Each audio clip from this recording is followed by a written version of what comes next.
कि हम और हमारे साथी दल शिवसेना महाराष्ट्र में चुनाव लड़ेंगे और सामने सारे इकट्ठा होकर लड़ने वाले हैं। तीनों पार्टियां, प्रकाश आंबेडकर जी और जो कुछ बचे खुचे हैं, सारे एक ही बास्केट में आकर भारतीय जनता पार्टी के सामने चुनाव लड़ेंगे। और ये चुनाव केवल और केवल भारतीय जनता पार्टी की सरकार फिर से बनाने का चुनाव नहीं। ये चुनाव फिर से एक बार पूर्ण बहुमत और 2/3 बहुमत से भाजपा और साथी दलों की सरकार बनाने का नहीं। ये चुनाव फिर से एक बार मोदी जी को प्रधानमंत्री बनाने का चुनाव नहीं है। मैं आपको विश्वास दिलाता हूं मित्रों कि आने वाले चुनाव में भारतीय जनता पार्टी का विजय ये महान भारत की रचना का चुनाव है, समृद्ध भारत की रचना का चुनाव। मोदी जी ने इन 9 साल के अंदर ढेर सारे परिवर्तन करे। देश की प्रगति, देश में शांति, देश की सुरक्षा और देश की समृद्धि चकाचौंध हो जाए, इतनी तेजी से आगे बढ़ रही है। इसीलिए सारे लोग इकट्ठा होने वाले हैं।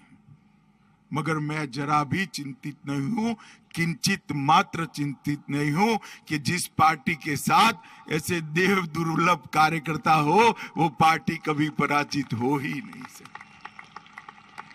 और यहां तो ये देव दुर्लभ कार्यकर्ताओं की टीम और साथ में मोदी जी जैसा करिश्माई नेतृत्व और परिणाम देने वाला नेतृत्व, ये दोनों का योग मणिकंचन का योग होता है। पराजय दूर दूर तक नहीं दिखाई पड़ने वाला है। मित्रों, हम सभी लोग भारतीय जनता पार्टी के कार्यकर्ता हैं। चंद्रकांत दादा धीरे धीरे धीरे धीरे अपनी स्टाइल से कह रहे थे, बूथ वाले आए, शक्ति केंद्र वाले आए, विधानसभा वाले आए। अरे दादा, काहे को धीरे धीरे बोलते हो?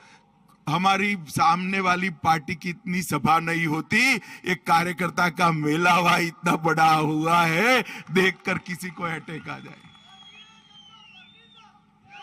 ये भारतीय जनता पार्टी की संगठन की शक्ति का परिचायक और भारतीय जनता पार्टी लोगों के बीच में लोक संपर्क और लोक संग्रह के सूत्र पर काम करने वाली पार्टी।